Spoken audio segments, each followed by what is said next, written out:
Magandang umaga sa ating lahat. Tayo po ngayon ay narito muli sa ating programa ng Kalutang ng Pulisya sa Marinduque. Ah, Lalong-lalo na po sa ating mga taga-subaybay ng Kalutang ng Pulisya sa Marinduque, dito po sa Marinduque News Network. Na kung saan po ang ating programa, sa pamamagitan po ng ating programang ito ay malaya nating naipaparating, ipapahayag sa ating mga mamamayan ng Marinduque ang mga gawain at mga accomplishment o ginagawang trabaho ng aming mga kapulisan ng Marinduque Police Provincial Office. Akin pong iuulat sa inyo ang kasalukuyang sitwasyon ng Marinduque Province sa pamamagitan po ng mga implementasyon na ipinatutupad ng Philippine National Police dito po sa sa lalawigan ng Marinduque po. Bago po ang lahat, akin po munang babatiin ang aming mga kasama, lalo-lalo na po dito sa Marinduque News Network. Ang kasama ko po si Sir Santino, and sa atin po kay Sir Adrian Rosales na siya pong pinaka-director manager po ng Marinduque News Network. And siyempre po, aking binabati din po yung pinaka-provincial information officer po ng Marinduque, si Sir Romeo Matac Jr. po. Magandang umaga po, sir. And siyempre po, aking binabating lalo-lalo na po ang pamunuan po ng aming Marinduque Police Provincial Office sa pamumuno po ng aming Provincial Director, Police Colonel Wilson A. Santos D6. Sir, magandang araw sa ating lahat. And siyempre po sa aming Deputy Provincial Director for Administration, si Police Lieutenant Sonia B. Gabiana. Ma'am, magandang umaga po.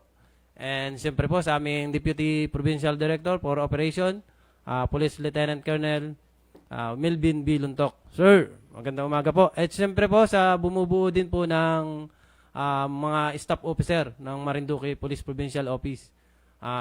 Lalong-lalo na po, nagpapabati yung aking mga kasamahan dyan. Dyan po si Police Major Lawrence Batalier. Siya po yung pinaka-operation officer. Si Police Major Marlon Hernandez ng investigation po. And si Police Major Yancy Sapio po, nadyan din, ating mga kasama. Si Police Major Randel Sabdula, ayan po. At sa mga iba pong mga kasamahan po namin dyan sa mga staff officer sa Marinduque Police Provincial Office.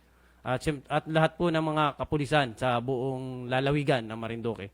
At siyempre po, yung aking mga kasama sa aking opisina ng Police Community Affairs and Development Unit. Sa pangunguna po ni nadyan po yung ang aming pong Deputy Chief ng Police Community Affairs Development Unit. Nadyan po si Police Lieutenant Trina Alcampado.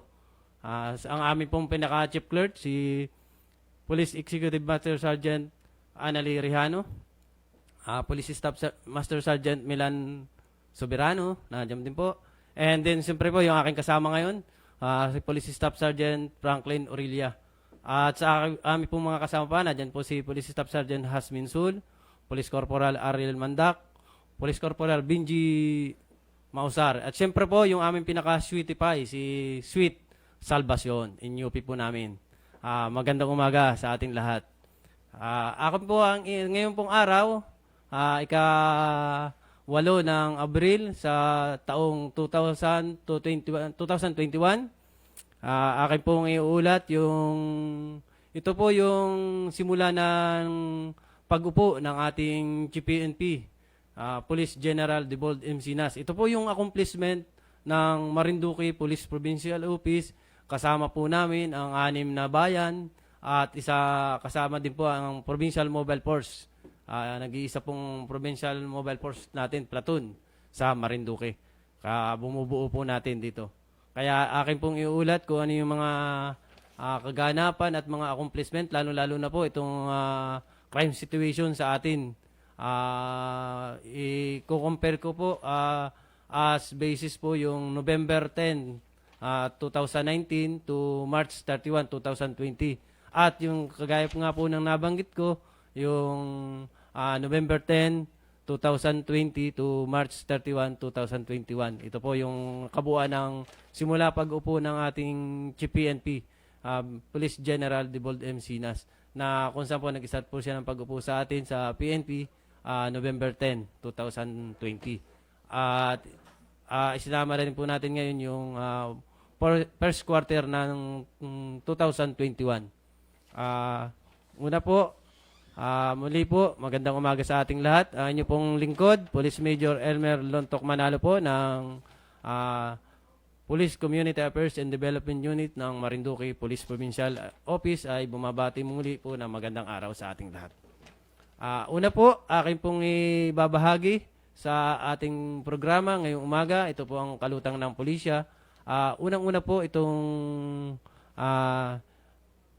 sa anti-criminality program po ng Marinduque. Sa kasalukuyan po, itong ating nabanggit ko nga po mula November 10 hanggang November 10, 2020 to March 31, 2021. Ito po yung ating pagsimula ng pag-upo ng ating GPNP na kung saan po yung ating mga insidente ay talagang medyo may comparison po talaga na tumaas tumaas po ng insidente. Ito naman po ay sa initiative operation po ng ating mga kapulisan, kaya po tumaas yung ating insidente. Madami pong mga isinagawang implementation ng mga special law o mga batas na dapat ipatupad dito sa atin, at madami pong nahuhuli na nagkakaroon po ng violation.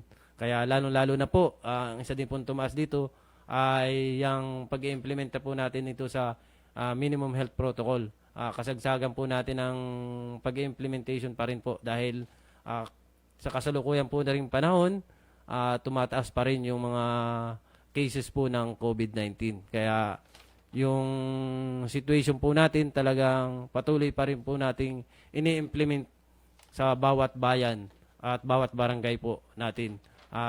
Akin din po pasasalamatan yung ating mga nakakasama sa mga bawat bayan, lalo na po yung ating mga barangay hanggang sa barangay Tanod o barangay mga BPATs natin. Nakakasama po natin sa mga trabaho sa pag-implement ng health protocol. Yan. Kagaya ng nabanggit ko po, talagang yung sa anti-criminality, tumaas po talaga yung sa previous period, yung November 10 to 2019 to November to March 31, 2020, ang insidente po ay 178 lang compare po sa ngayon na tumaas po, naging 187. Tumaas po ng siyam.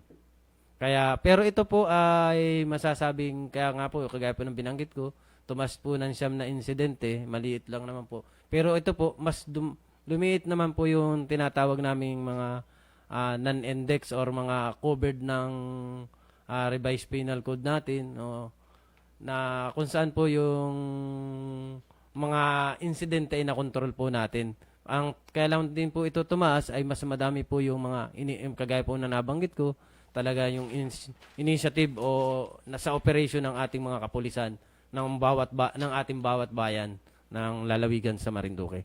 Yung ating pong kapulisan talagang hanggang ngayon po madami po silang accomplishment na nagagawa. Kaya ito po talaga yun po ang naging resulta, talagang tumaas po yung record ng ating insidente. Isa din po, ito po yung mga insidente natin sa bawat bayan, talagang tumaas po. Ito naman po sa Bayan Buwak, bumaba po yun ng isa. Bali, isa lang naman po. Dati po ang Buwak ay doon sa nabanggit kong period po, November 10, 2019 to March 31, 2020, bumaba po yung Buwak ng isa. Dati po ay 44, naging 43. Isa lang naman po. Pero mamaya, banggitin ko din po, ipakikita ko din po kung paano yung mga initiative o operation na sinagawa po ng bawat bayan. Yan, napansin mo talaga po natin ang Buena Vista. Tumaas po talaga yung record din nila.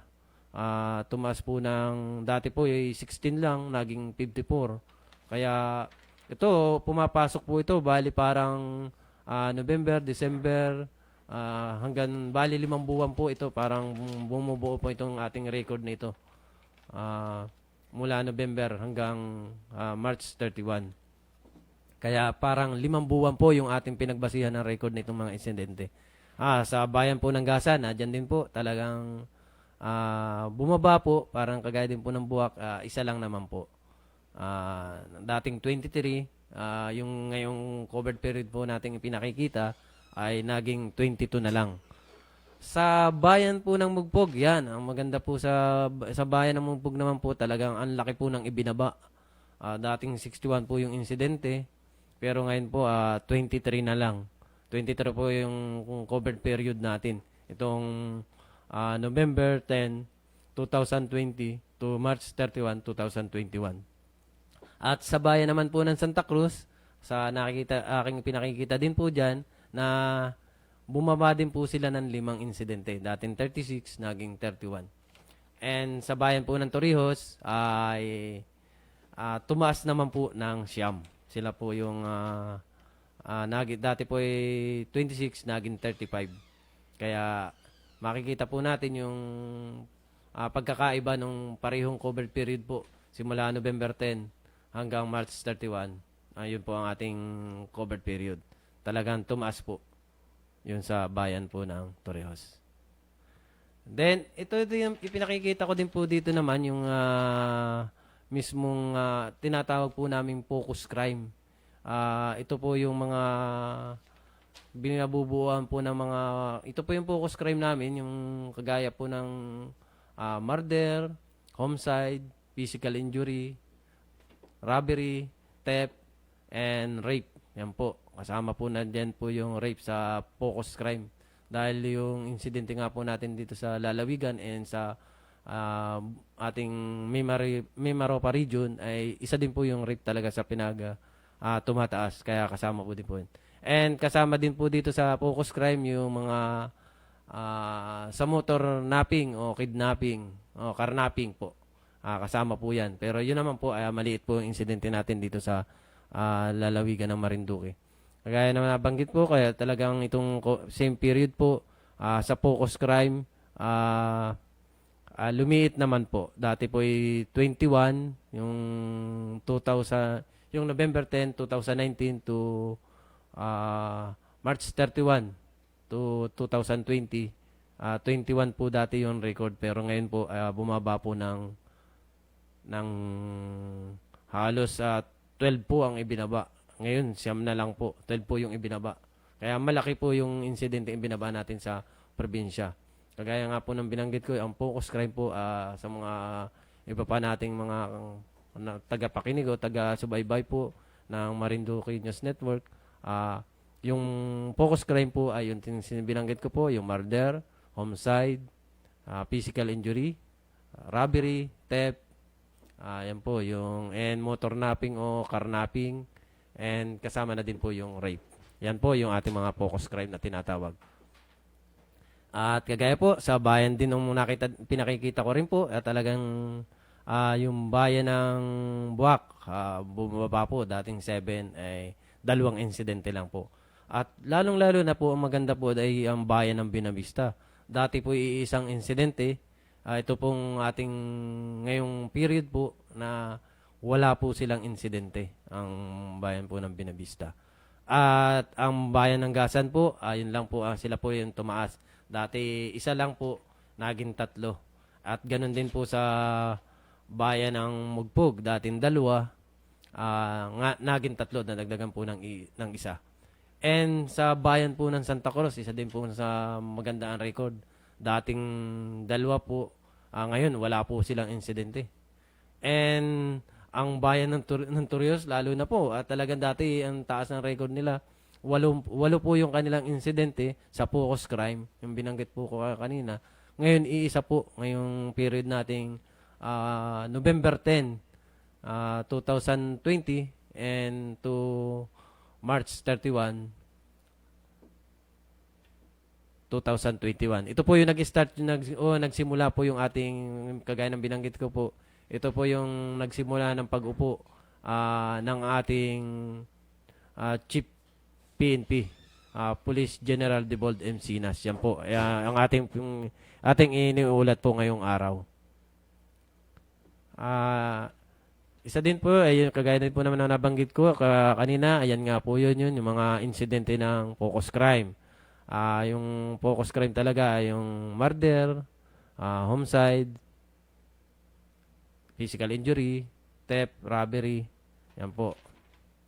Kaya makikita din po nyo sa mga ating mga kababayan dito sa lalawigan ng Marinduque, talagang nakikita po ang contribution ng bawat bayan.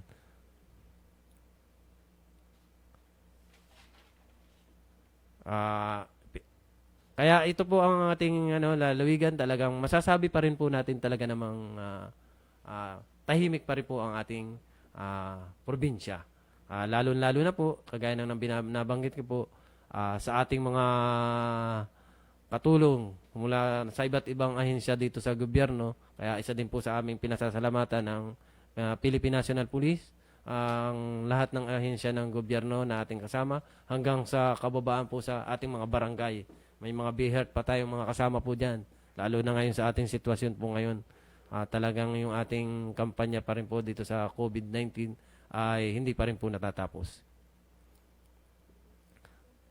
Pero sa mga naulat ko pong mga kaso na natanggap ng bawat himpilan ng pulisya dito sa Marinduque, ay meron pa rin po namang maganda pa rin po naman ang ating record dahil tayo po ay considered 100% sa crime cleared solution efficiency. Mataas po yung atin.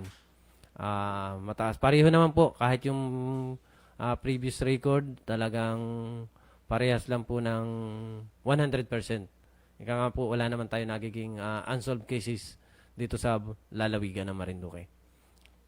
Yun nga lang po, consider talagang meron din pong, kaya ito naman po, kaya yung ang pagkakaiba naman po dito sa para sa itong sa crime solution efficiency naman po, medyo mababa po at medyo mababa po kasi 77.77% lang.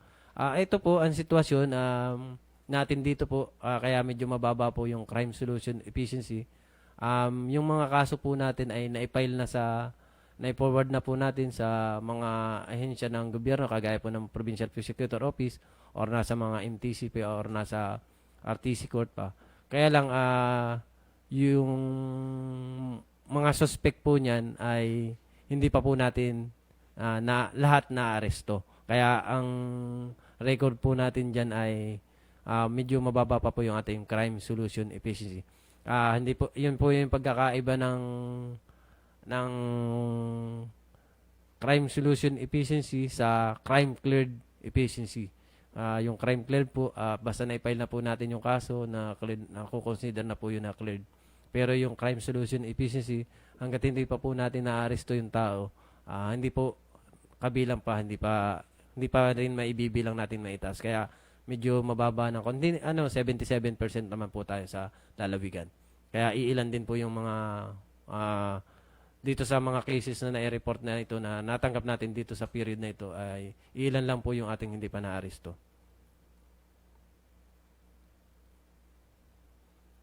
Kaya nga po sa assessment pa rin namin dito sa lalawigan, yun nga po, medyo tumaas po tayo ng insidente, yung kagaya po ng binanggit ko, dahil sa implementation po natin ng Republic Act 11332.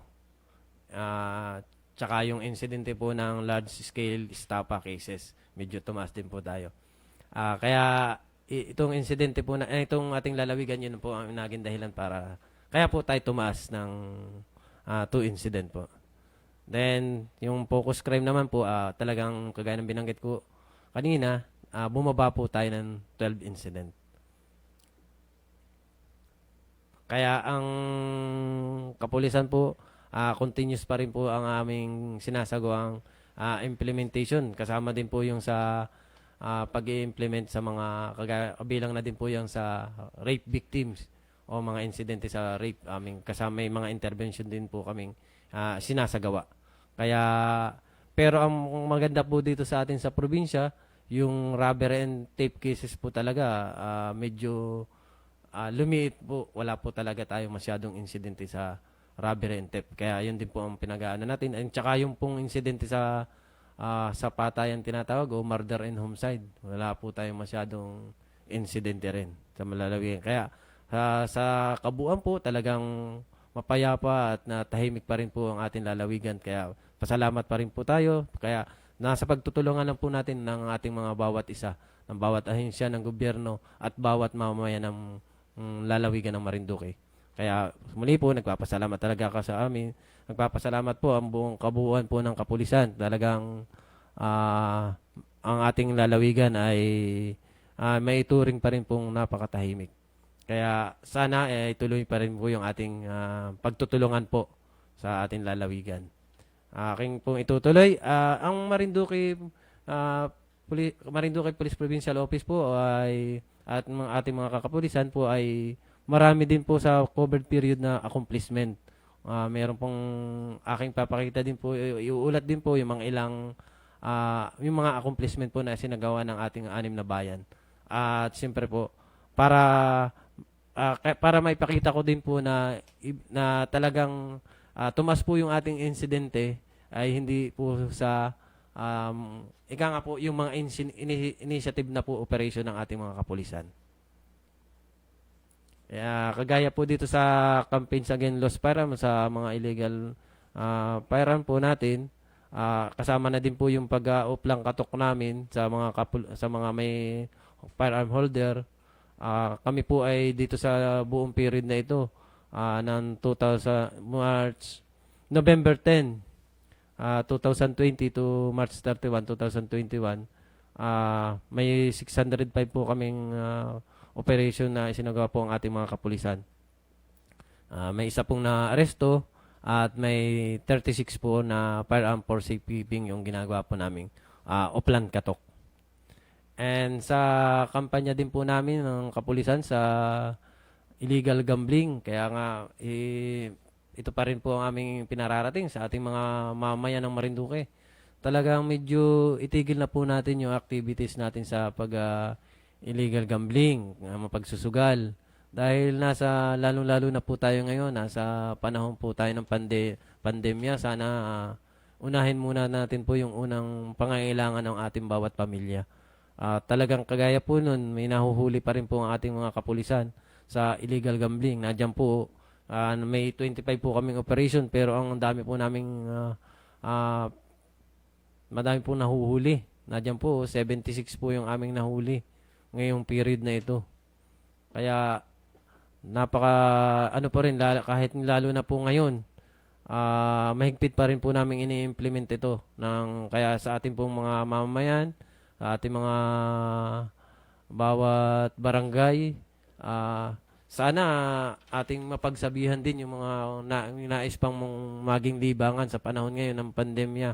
Dahil yung iba, ito nagiging libangan, nagsusugal, sana ay itigil po natin.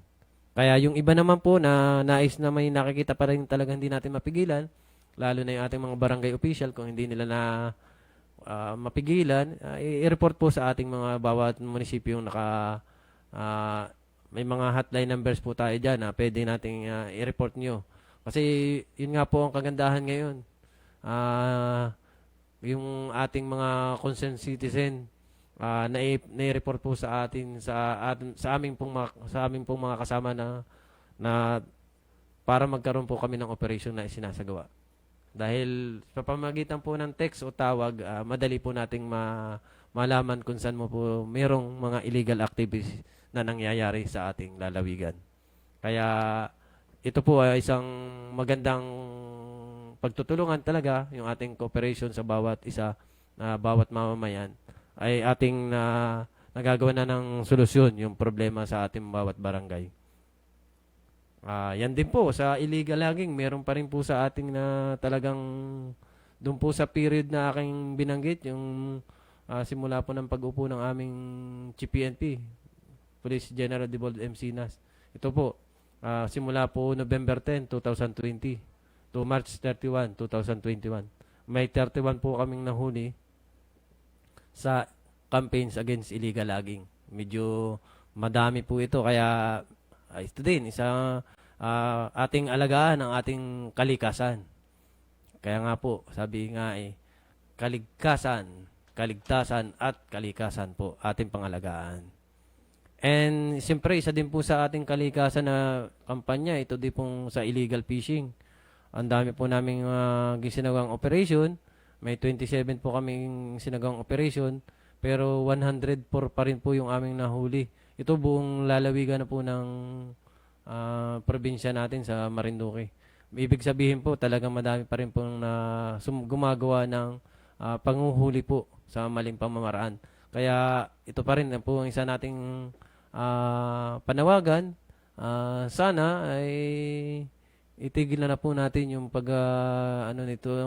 dahil tayo din po ang makikinabang sa ating karagatan, ating alagaan, ating gawin po alin ko ang tama pong, dahil nakakaawa din po yung ating mga mamamayan kung wala naman silang makaing isda dahil sa mali ang ating pamamaraan na panghuhuli.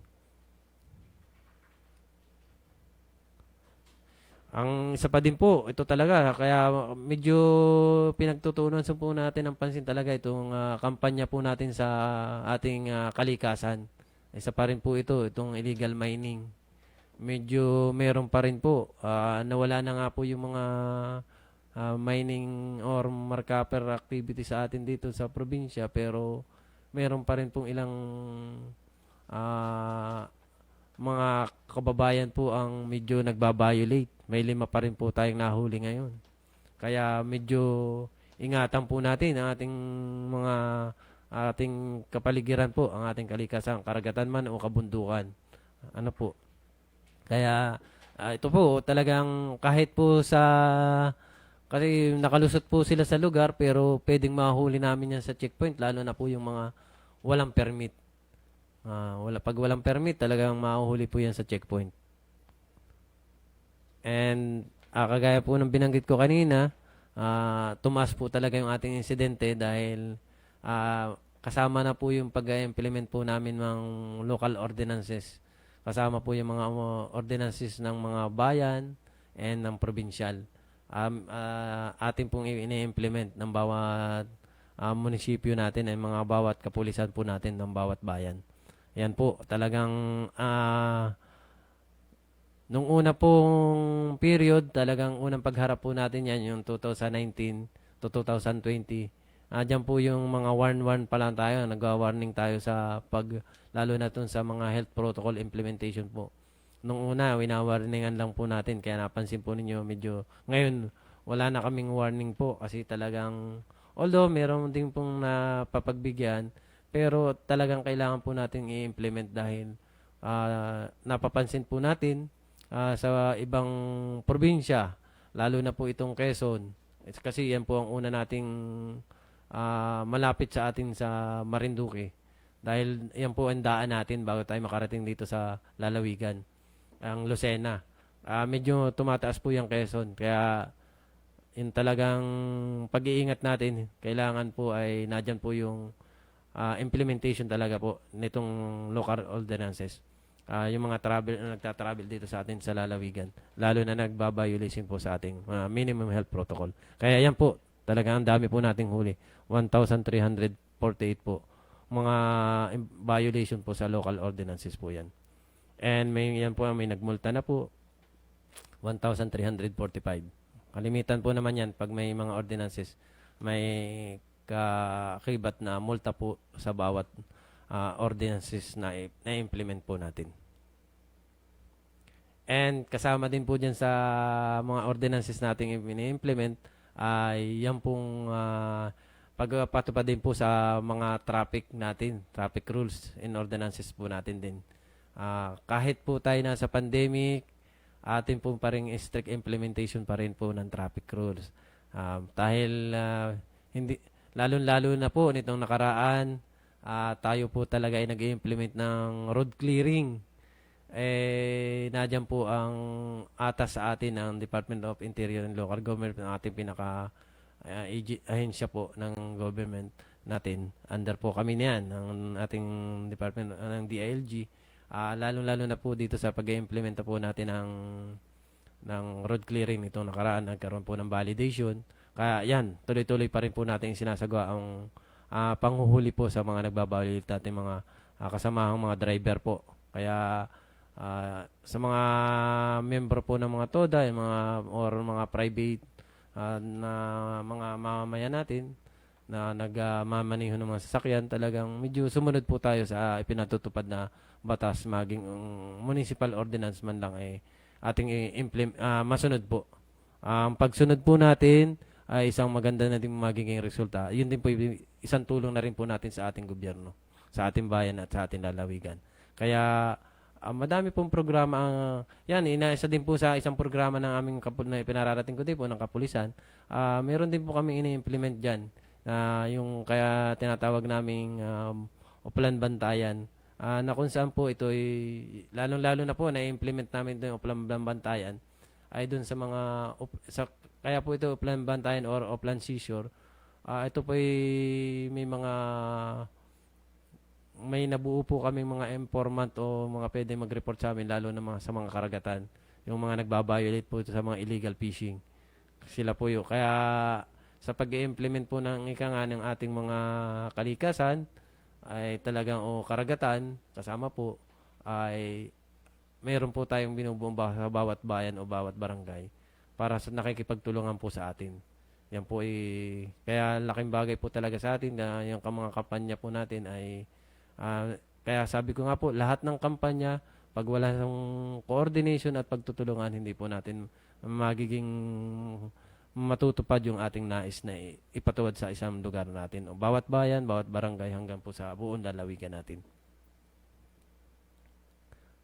Kagaya po ng binanggit ko rin, talagang kaming po ang kapulisan ng Marinduque ay medyo hinihigpitan rin po yung aming pagbabantay sa bawat barangay. Isa na din po dyan na sinasagawa yung ating mga kababaihan. Talagang lalo na po yung nabibiktima po ng mga cases na rape. Sa rape po, kasi tumataas po. Kaya isa din po yan sa binabantayan natin. At pinaghihigpit po natin. Kaya yung bawat po mga nakasign po namin kapulisan sa WCPD, may sinasagawa po silang kanya-kanyang intervention o pamamaraan kung paano masusupil natin itong insidente ng rape. Meron po kasi nangyayari po ng mga cases na rape na minsan late po na i-report sa amin.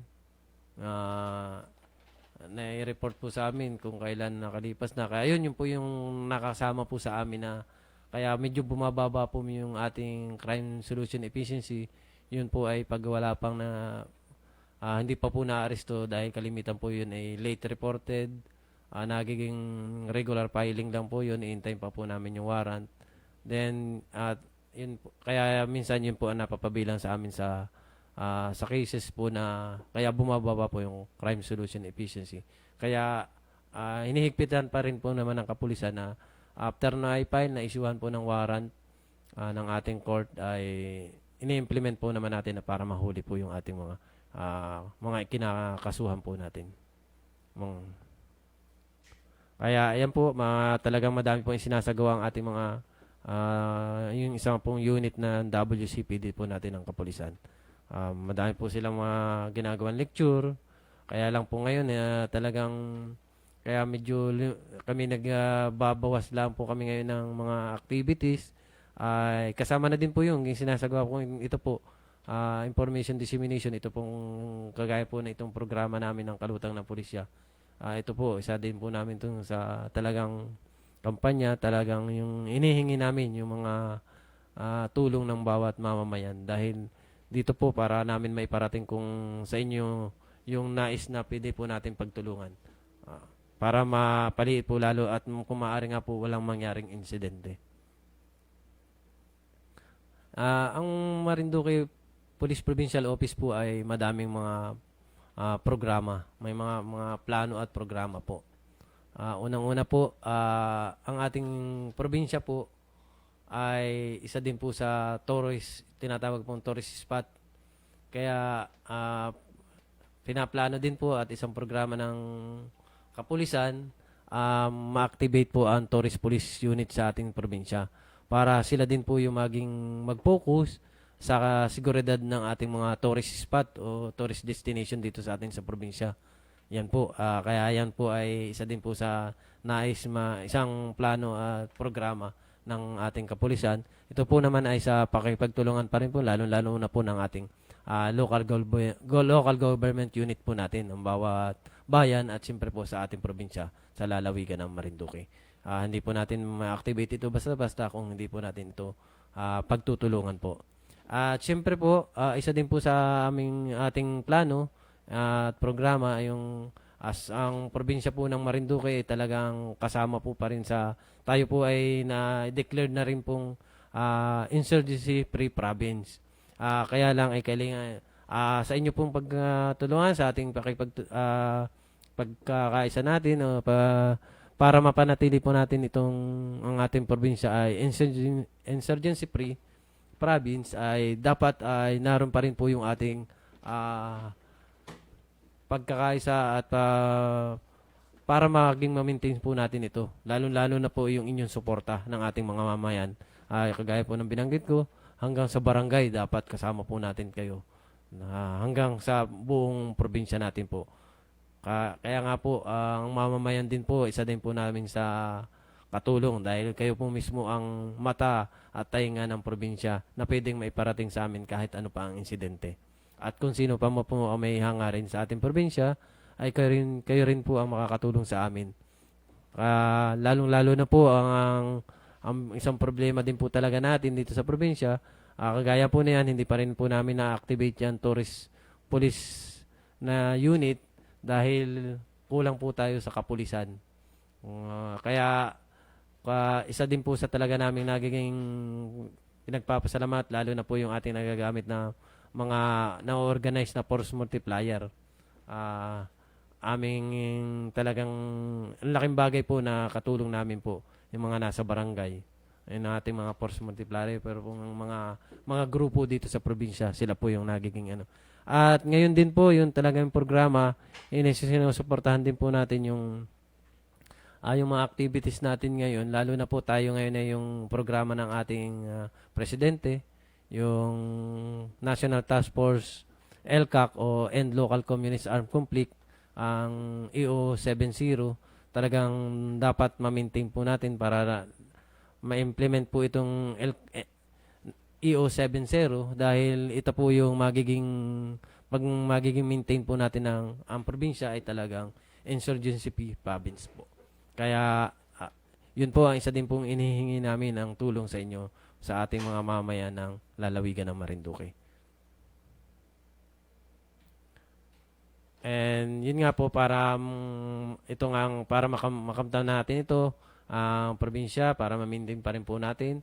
Talagang yung kami po ang kapulisan ay patuloy pong nagkasagawa ng kagaya po na itong isang programa po nito, itong kalutang ng pulisya. Ito po isang information operation na isinasagawa ng aming ahensya po ng Philippine National Police. Kaya ito po ay patuloy po namin isasagawa bukod po yung pagpunta namin sa bawat barangay. At para ma-maintain pa rin po namin itong probinsya, nadyan pa rin po yung aming programa, maging ang ating kapulisan po ay police presence natin or laging police visibility ay ma-implement po sa bawat bayan.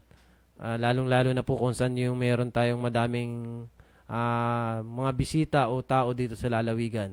Dahil unang-una, kaya po meron tayong police visibility sa mga bawat lugar dito sa ating lalawigan ay para ma-maintain po lalo na po yung ating sitwasyon po natin ngayon. Ma-implement po yung minimum health protocol. Dahil bawal pa rin po tayo na yung ating implement po lalo na po yung social distancing. Kaya medyo mahigpit pa rin po tayo sa mga activities o mga gathering na ini-implement dito. Medyo balik po muna tayo dun sa at least 50% pa lang muna ang pwede nating ma-implement. Kaya yun po ay nasa ano natin, nasa guidelines din po ng ating IATF. Talagang medyo sumunod pa rin po tayo sa ipinatutupad na minimum health protocol. Kaya ang ating pong kapulisan, ipagpaumahin po ninyo, talagang medyo may kakulitan din po talaga kami. Talagang lagi po kami nasa inyong barangay, nasa inyong mga tanggapan, at patuloy lagi pong nakikipag-coordinate, para lang, ito naman po ay para din sa atin. Ang hangarin naman po ng Philippine National Police po ay para po sa ating mga mamayan. Lalong-lalo na po, kagaya po na nabanggit ko, talagang tumataas na po yung insidente ng COVID-19 cases, lalo na po sa mga ibang probinsya. Kaya dito po sa ating sa lalawigan ay talagang pinipilit po ng ating kapulisan na walang masyadong maging insidente. Kami po nakikipagtulungan sa mga municipal IATF at saka sa provincial IATF. Talagang para lalo pong mapaliit natin or maaari wala na pong maging insidente ng COVID-19 dito sa atin. Kaya medyo hinihigpitan pa rin po kami. Nag-strict implement pa rin po ang kapulisan po dito. Kaya ito kahit po maliit lang oras ko dito sa ating programa, pwede pong ano po,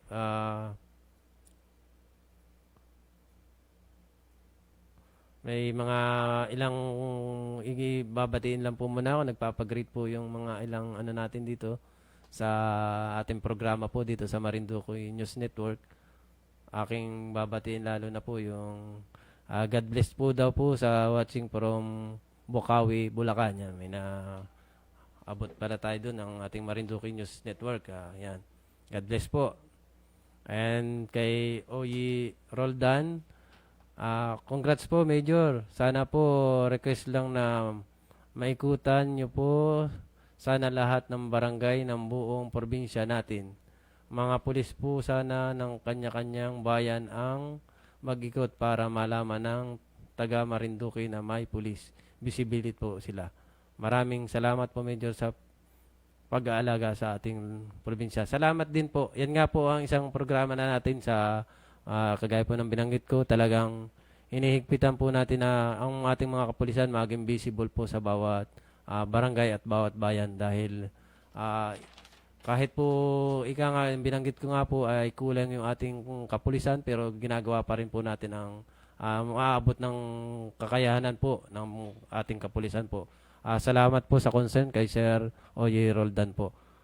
Akin po kami naman po nagkakaroon din na po ng mga konferensya kahit ngayon po mga kaya lang kalimitan po natin ang konferensya ngayon yung Zoom meeting na po pero at least po naiparating natin ito po. Ayan naman po ay talagang patuloy po nating pinaalala sa ating mga kasamahan pong kapulisan na talagang maging visible sa community.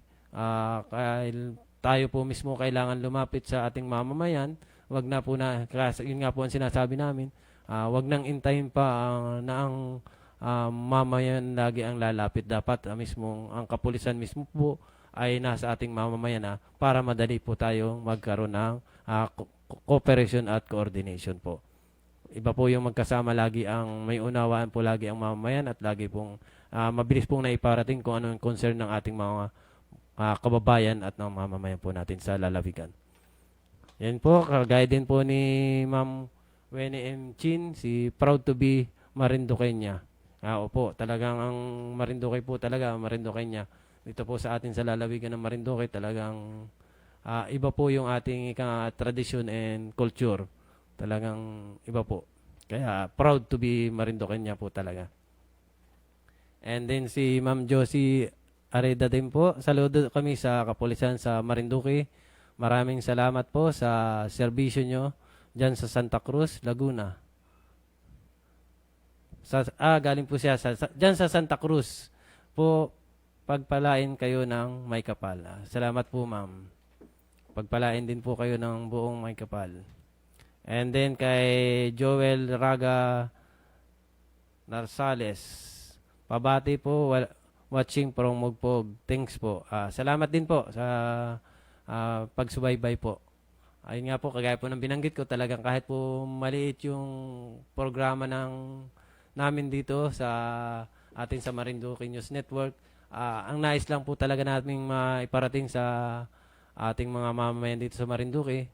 Ang kapulisan po ay talagang ginagawa po ang aming tungkulin at para lalo po lalo tayo magkakasama bilang sa komunidad ng lalawigan at ng buong Pilipinas po natin bansa. Lalo na po ngayon sa panahon po natin ng sa pandemya po tayo ng COVID-19. Talagang kailangan po lalo natin dito ang pagtutulungan, ang pagkakaisa. Ito po hindi natin matatapos ang ating laban na ito kung hindi po tayo pare-parehong makikiisa o makikisama sa pag-i-implement. Ang hangarin din po ng gobyerno sa atin ay talagang maresolba po ito. Wala pong may kagustuhan na talagang ganito ang mangyari sa atin. Kaya sa atin po ay talagang magtulungan po tayo. Kaya sa mga taga-subaybay at sa ating mamamayan ng Marinduque, ang inyong pong kapulisan dito po ay asahan po ninyo talagang kami ay inyong katulong sa ating lalawigan. Ang amin pong trabaho ay ilapit ang ating trabaho. Kung ano po ang kailangan ng ating mamamayan, amin pong ilalapit sa ating mismo hanggang sa barangay po. Dahil hindi po natin mamimaintain ang katahimikan dito sa ating lalawigan kung tayo ay magkakanya-kanya. Kaya yun nga po, pinagpapasalamat din po ng kapulisan ng Marinduque Police Provincial Office, yung patuloy na suporta ng bawat ahensya ng gobyerno. Ito'y talagang magagawa natin sa ating pagkakaisa at pagtutulungan. Hanggang sa barangay, kasama din po natin dyan, mga binanggit nga po, barangay tanod, kasama barangay official, kasama po natin dito sa paghamon, lalo na ngayon sa panahon ng pandemya. Ayun lang po, at saka ako din po ay ito po yung una ko pa lang pong muli dito sa kalutang ng pulisya sa Marinduque dahil nagkaroon po ng reshuffle ng assignment dito sa amin. Kaya dati po si Police Captain Aldrin Mucha po ang humahawak nitong programa. Nailagay po lang, nalipat siya sa bayan po ng Mugpog. Siya muna ang officer in charge po ng Mugpog MPS. Kaya ako naman po narito sa Police Community Affairs and Development Unit ng Marinduque Police Provincial Office. Kaya ito po, kung may nais po ang ating mga kababayan, basta wag po kayong mag-alinlangan lumapit sa aming mga kasamaang kapulisan. Sa amin po, tayo po ay magkakatulong, tayo po ay magkakaroon ng magkakatulungan dahil isa po ang ating hangarin, ang maging tahimik at payapa ang bayan o lalawigan ng Marinduque. Kaya po, muli po, maraming salamat po sa inyong sa ating mga taga-subaybay ng Marinduque News Network and sa kalutang ng pulisya sa Marinduque. Muli po, ako po si Police Major Ermel Lontok Manalo ng Police Community Affairs and Development Unit ng Marinduque Provincial Office ay nagpaparating muli at nagpapaalala po na tayo po ay patuloy na mag-ingat sa ating araw-araw na pamumuhay. Gaya po ngayon, nabanggit ko nga po, naroon pa rin po tayo sa pandemya, nasa sitwasyon po natin. Isang magandang ika nga po, sana ay patuloy pa rin po na tayong mag-iingat. Muli po, isang maganda, ligtas at mapayapang araw po sa ating lahat. Muli po, ang Marinduque Police Provincial Office po ay nagpapasalamat sa inyong suporta lalo na po dito sa Marinduque News Network. Talagang narito po salamat po ulit kay Sir Santino na narito, sa mga kasama niya. At siyempre po kay Sir Adrian Rosales, siyang pinaka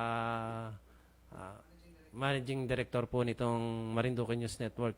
At siyempre po, yung binanggit ko nga kanina, si Sir Romeo Matac Jr. po, yung pinaka-Provincial Information Officer po natin sa Marinduque. Maraming salamat din po.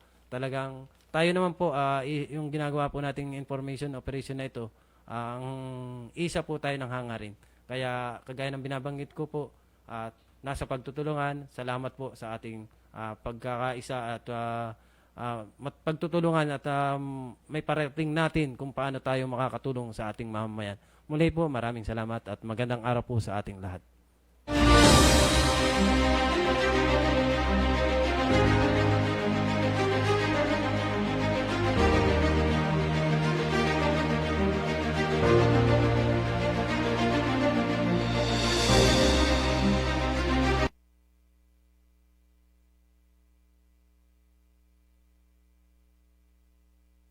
Hindi po natin kalimutan na ang COVID-19 pandemic ay nandyan pa rin po. Kunting panahon na lang at nandyan na po ang vaccine.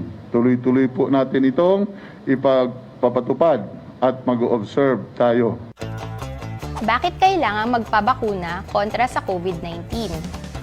Kasama ang BIDA steps at pagsunod sa minimum public health standards, ang pagbabakuna ay isang mahalagang paraan upang maprotektahan ang sarili sa pagkakaroon ng malubhang COVID-19. Ligtas at epektibo ba ang bakuna sa COVID-19? Oo, sinisigurado ng Philippine Food and Drug Administration or FDA na tanging ang mga bakunang may Emergency Use Authorization or EUA o food approval ay garantisadong ligtas at epektibo laban sa pagkakaroon ng malubhang COVID-19. May panganib ba ng komplikasyon ang bakuna sa COVID-19? Oo, tulad ng lahat ng ibang bakuna, may panganib o porsyento ng komplikasyon, ngunit ang mga malubha o mapanganib sa buhay na reaksyon ay bihirang-bihira. Mas matimbang ang proteksyon laban sa malubhang COVID-19 sa panganib o porsyentong nabanggit. Lahat na mababakunahan ay maayos na susuriin at susubaybayan ng maigi ng mga health professionals upang mabawasan pa ang panganib na dulot nito. Ang Philippine National Police sa panguna ng ating Chief PNP, Police General Debold Menorias Sinas ay taos-pusong sumusuporta sa vaccination program ng ating pamahalaan. Ang PNP Health Service ay handa para sa pagbabakuna ng ating kapulisan. Nagtalaga tayo ng vaccination site sa PNP General Hospital at sa ating regional offices. Tayo rin ay nag-training ng mga vaccination team para sa programang ito. Mahigit 1 taon na tayong nakikipaglaban sa banta ng COVID-19. Maraming buhay itong kinitil, sinirang pangkabuhayan at maging ang lagay ng ating ekonomiya. Kahit tayong mga pulis ay di rin ligtas sa bagsik ng virus na ito.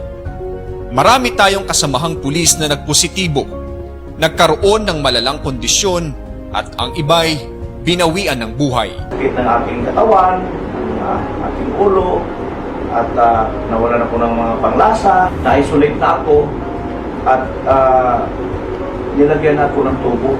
Habang na-intubate ako, nakagapos ng 2 kamay ko, ipinasok ako sa ICU. At ngayong nalalapit na ang pagbabakuna, isa itong napakalaking tulong sa ating lahat bilang ating proteksyon sa banta ng COVID-19. Itong bakuna na ito ay biyaya na ito ng Panginoon.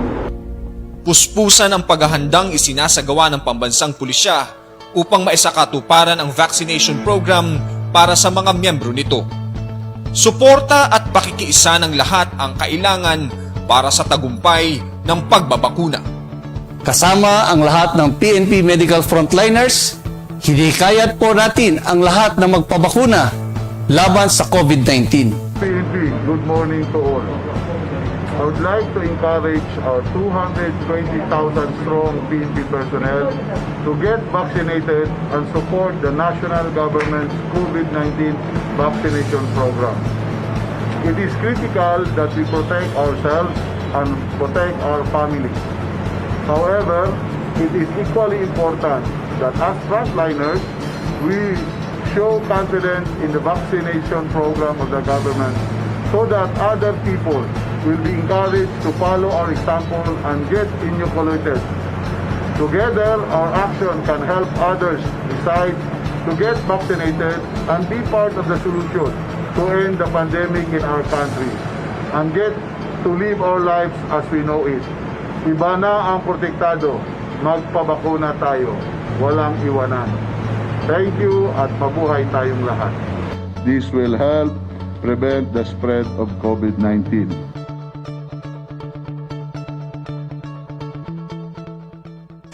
Wala na yatang tatapat sa one and only kong dekalidad.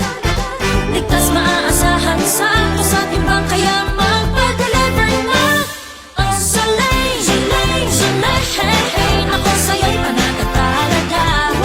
Soleil, Soleil, Soleil. Kung may ginhawa ang buhay, dahil nandyan ka, Soleil, Soleil.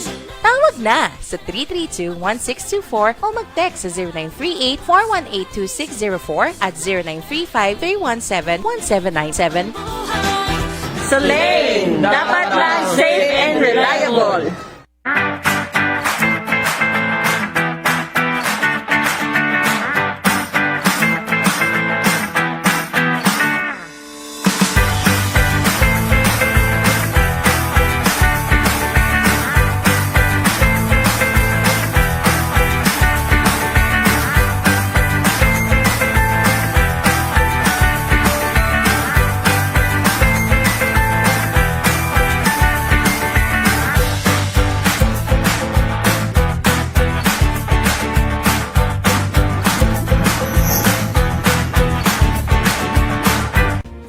Unang makakapagpabakuna. Dahil kailangan nating masiguradong patuloy na makakapagtrabaho ang ating health system para maalagaan tayo, ang mga medical frontliners ang unang makakatanggap ng bakuna.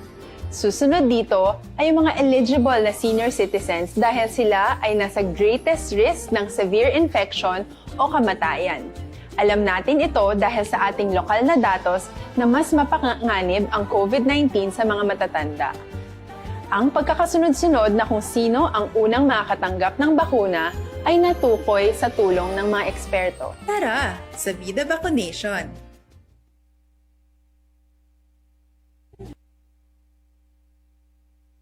Ano ang kailangan mo bago magpabakuna? Habang hinihintay natin ang pagdating ng mga bakuna, kumuha lamang ng impormasyon sa mga mapagkakatiwalaang sources. Magtanong lamang sa mga licensed medical professionals ukol sa wastong pagbabakuna para sa COVID-19.